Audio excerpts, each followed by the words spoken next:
Hello, Sean Diddy Combs. How are you? I'm doing great. How you doing? I'm doing fantastic, thank you. Do you like being scared? Hi, Scene Diddy. How can you? I'm do extraordinary the way that you doing. I'm doing fabulous. Thank you to you. Like being frightened, you realize. I mean, look, it wouldn't surprise me. It would make perfect sense. Yet, as of late, the spotlight moved to Diddy, working up a media furor, with disrupting charges re-emerging from before yet.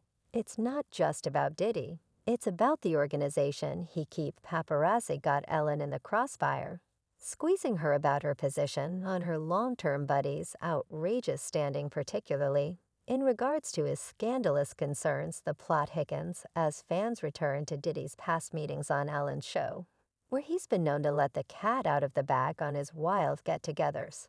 So educate me regarding your birthday celebration.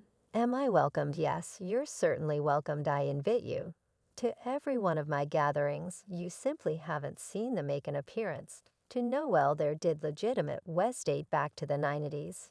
Yet the new tempest hit when allegations of sex dealing, rape, and the sales and dispersion of unlawful substances and guns surfaced, prompting strikes on his La and Miami homes in WAC 2024. In the midst of these upsetting cases are chilling records of gatherings tossed by Diddy, purportedly facilitating a dim underside of unlawful exercises, with one claim in any event.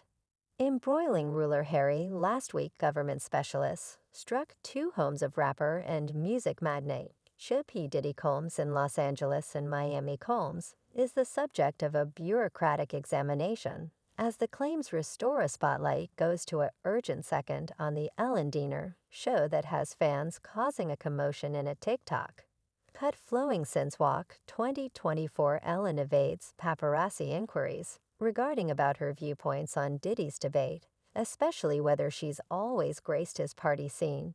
Ellen, were you surprised by the claims about P. Diddy? Did that unexpected you about P. Diddy? He's been on your show. Commonly, have you been to his party? It's an enticing top into the universe of superstars, leaving us pondering exactly the way that profound these associations go. Yet it's not inactive tattle. It's tied in with understanding the ramifications of who we decide to connect with and what lies underneath the facade of excitement and style as we dig further into Diddy's party stories. Stunning disclosures arise, revealing insight into a world that is a long way from the champagne toasts and honorary pathway marvelousness we're acquainted with. Yes, well, that is the reason how about you have one here on the West Coast, 'cause I work constantly. Alright, me, perhaps I have one at your home. Where's it yet? What did Diddy truly need to say regarding Ellen's non-appearance from his unbelievable get-togethers in a stunning trade on Ellen's show from season 7? Diddy energetically prodded Ellen about her flakeouts at his slams, to which she ascribed to geological operations. Yet I think about you of beginning a party at like 12 p.m. Like, what time will it go to? That is an alternate kind of party. However, a second's taken on another importance, considering ongoing occasions provoking a re-examination of Diddy's personality, as well as the elements of influence and honor in Hollywood's tip-top circles. As we strip back the layers of VIP culture, reality behind the glamour and fabulousness is uncovering a story that is, however dim as it seems to be, hypnotizing. The charges against Diddy calls paint a chilling representation of a man mishandling his influence in abundance to control and mischief everyone around him. Vocalist Kessie Ventura's claim, documented with grave allegations of misuse and a decade-long pattern of savagery, uncovered a hazier side to the music tycoon's spectacular exterior. Each part of her life he is blamed for habitually beating her, and would conceal her in lodgings for quite a long time until the swelling and indications of misuse were gone. Ventura's cases of persevering through actual close-to-home and sexual maltreatment because of calls during their turbulent relationship uncover an upsetting example of conduct that traverses a long time as prevent. Claim Combs exposed her to tireless actual maltreatment, leaving her swollen and battered on various events. She relates occurrences where Combs would fly into wild furies, releasing rough attacks that left her genuinely and genuinely scared one heroin account depicts Kim supposedly kicking and hitting Ventura in a Cadillac Escalade after a party, exhibiting an example of hostility and terrorizing. We, as a whole, saw it posted yesterday, all general virtual entertainment pages. Cassie battled a claim in New York City against Diddy. She's guaranteeing she was trapped in a decade-long pattern of misuse.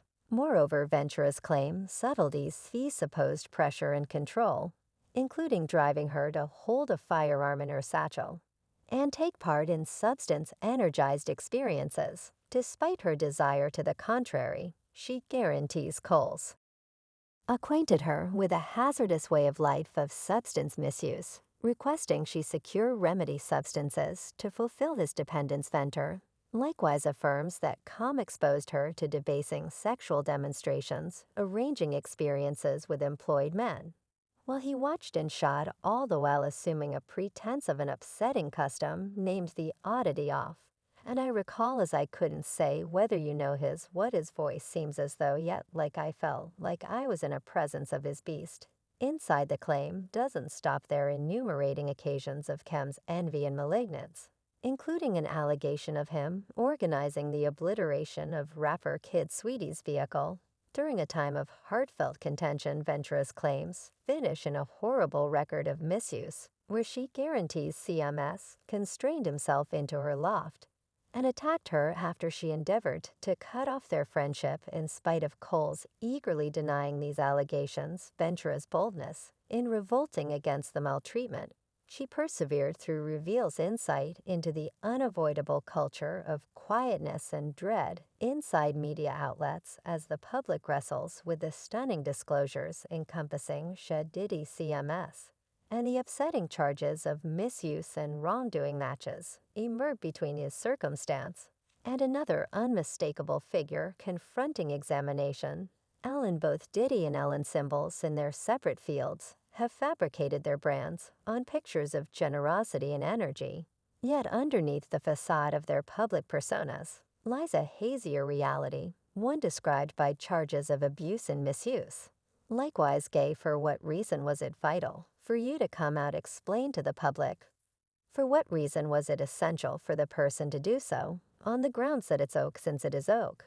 While Diddy faces allegations of actual close-to-home and sexual maltreatment from Cassie Ventura, Ellen's once clean picture has been damaged by reports of a harmful workplace on her television, show the obvious division between their public personas, and affirmed private conduct brings up issues about validness and responsibility in the realm of VIP. For Ellen's situation, the breaks in her veneer started to show well before the new disclosures. Reports of a harmful work culture and claims of segregation and lewd behavior have discolored the unauthentic standing of the Ellen DeGeneres show. What was once hailed as a guide of inspiration and inclusivity has now turned into a point of convergence of discussion and embarrassment. Ellen's supposed awful way of behaving had been murmured regarding in the business for a really long time. Correspondingly, Diddy's legitimate woes and the upsetting claims against him have broken the deception of his breathtaking way of life, uncovering a hazier side portrayed by misuse and abuse. Then visits claim with its nitty-gritty records of misuse and intimidation lays out a chilling representation of the music head honcho's supposed offense.